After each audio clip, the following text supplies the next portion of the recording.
बच्चों, आज हम पढ़ेंगे कक्षा 9वीं की हिंदी में मीरा की पदावली, जिसमें मीरा की पदावली से संबंधित कुछ पद्य हैं। मीरा बाई, जिनका पूरा नाम है, यह कृष्ण भक्ति शाखा की कवियों में श्रेष्ठ कवित्री मानी जाती हैं। इनकी भाषा राजस्थानी मिश्रित रही है और कृष्ण के प्रति अपनी दीवानगी और अपनी पूर्ण प्रेम से संबंधित रचनाओं के लिए इन्हें हिंदी साहित्य में याद किया जाता है। तो आइए चलते हैं, पढ़ते हैं। पहला पद्य है इनका, बसो मेरे नयनन में नंदलाल, मोर मुकुट मकराकृत कुंडल, अरुण तिलक दियो भाल, मोहनी मूरति सांवरी सूरति, नैना बने विशाल, अधर सुधारस मुरली राजत, उर बैजंती माल, क्षुद्र घंटिका कटि तट शोभित, नूपुर सबद रसा, मीरा प्रभु संतन सुखदाई, भक्त बचल गोपाल। यहाँ मीरा ने नंदलाल अर्थात नंद के लाल अर्थात पुत्र कृष्ण को अपनी आँखों में बसने के लिए कहा है, या ऐसी इच्छा जाहिर की है कि आप मेरे इन नेत्रों में बस जाओ। लेकिन किस रूप में बसो, नीचे उन्हीं की चर्चा की गई है कि बसो मेरे नयनन में नंदलाल, हे नंद के लाल अर्थात कन्हैया, मेरी इन आँखों में बस जाओ। लेकिन किस रूप में बसो, इसकी चर्चा करते हुए वह आगे कहते हैं कि मोर मुकुट मकराकृत कुंडल, अरुण तिलक दियो भाल। रूप कैसा हो? मोर मुकुट, माथे पर मोर का मुकुट, मकराकृत कुंडल, मकराकृत मकर आकृति अर्थात मकर का अर्थ होता है मछली और आकृति, मछली की आकृति का कुंडल अर्थात कानों में मछली के आकार का कुंडल हो, अरुण तिलक दिए भाल। अरुण का तात्पर्य है लाल, तो लाल रंग का तिलक माथे पर हो, भाल अर्थात माथा,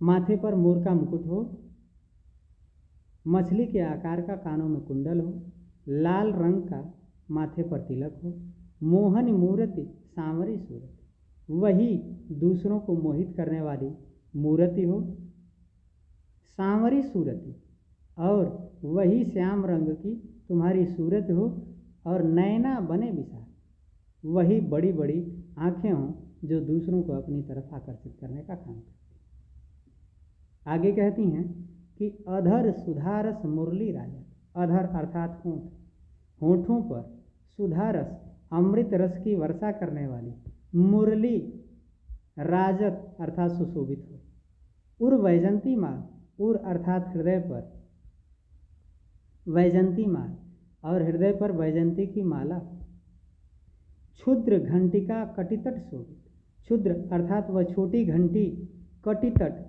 अर्थात कमर के किनारे पर सुशोभित हो रही है, नूपुर सबद रसा, और रस से युक्त शब्दों को उत्पन्न करने वाले पैरों में नूपुर हो अर्थात पैजनी पायल, मीरा प्रभु संतन सुखदाई, भक्त वसल गोपाल।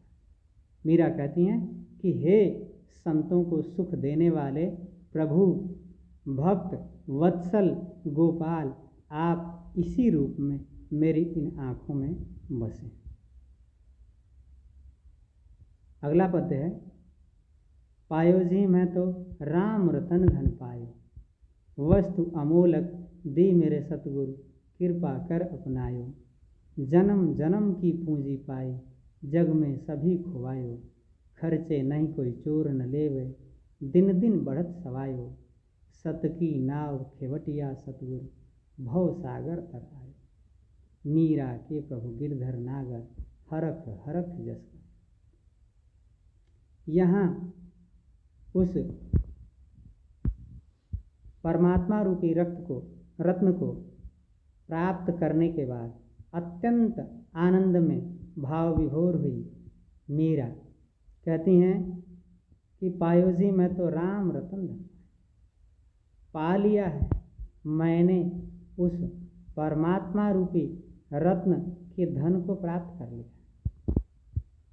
वस्तु अमोलक दी मेरे सतगुरु, यह अनमोल वस्तु मुझे मेरे सच्चे गुरु ने दिया, कृपा कर अपनायो, और बड़ी कृपा करके मुझे अपने शिष्य के रूप में अपनाया है। यहाँ याद रखें कि मीरा के जो गुरु थे उनका नाम रविदास या रैदास था, जिन्होंने उन्हें गुरु मंत्र दिए थे। उन्हीं के प्रति अपनी आस्था को प्रकट करते हुए कहते हैं कि वस्तु अमोलक दी मेरे सतगुरु, कृपा कर अपनायो, यह अनमोल वस्तु मुझे मेरे सच्चे गुरु ने दिया, और जिन्होंने कृपा करके मुझे अपने शिष्य के रूप में अपनाने का काम किया।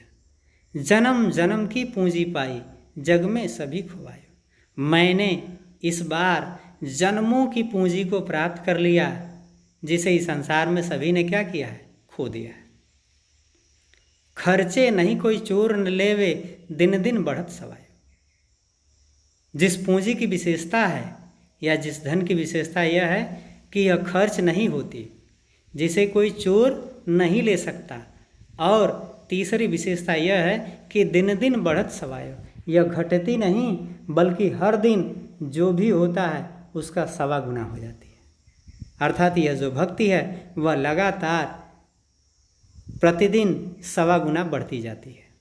1.25 गुना से तात्पर्य होता है कि यदि आज रुपया है, आज 100 रुपया है आपके पास, तो अगले दिन 125 रुपया, और फिर अगले दिन उसका 1.25 गुना, अर्थात हर दिन 1/4 भाग बढ़ जाना। उसे कहते हैं कि खर्चे नहीं कोई चोर न लेवे, दिन दिन बढ़त सवाए। जो खर्च नहीं होती, जिसे कोई चोर नहीं ले सकता, और अगली विशेषता है कि यह प्रतिदिन अपने का 1.25 गुना हो जाती है, बढ़ जाती है। सत की नाव खेवटिया सतगुरु, भव सागर तराए। मेरे इस सत्य की नाव को खेने वाले मेरे सच्चे गुरु हैं। खेवटिया अर्थात खेवनहार, अर्थात जो डांड चलाता है, जो चप्पू चलाता है, अर्थात नाव को चलाने वाला। सत की नाव खेवटिया सतगुरु, भव सागर तराए। मीरा कहती हैं कि मेरे इस सत्य की नाव को खेने वाले मेरे सच्चे गुरु हैं, जिनकी वजह से मैं इस सांसारिक सागर को पार करने में समर्थ हुई हूँ। भव सागर तराए, वे स्वयं ही इस सांसारिक सागर को तर आए हैं, अर्थात पार हो चुके हैं। मीरा के प्रभु गिरधर नागर, हरख हरख जस गायो। इस मीरा के तो प्रभु वह गिरधर नागर है, वह चतुर। नागर का अर्थ होता है चतुर, और गिरधर का मतलब गिरी को धारण करने वाले, अर्थात जिन्होंने पर्वत को अपने हाथों पर धारण किया था। मीरा के प्रभु गिरधर नागर, इस मीरा के तो प्रभु वह चतुर गिरी को धारण करने वाले कृष्ण हैं। हरख हरख जस गायो, जिनके यश को, जिनकी प्रसिद्धि को मैंने हर्षित हो करके, अर्थात लगातार आनंद में गाने का काम किया है। तो आज बस यही 2 पद, बाकी शेष पद अगले दिन। धन्यवाद।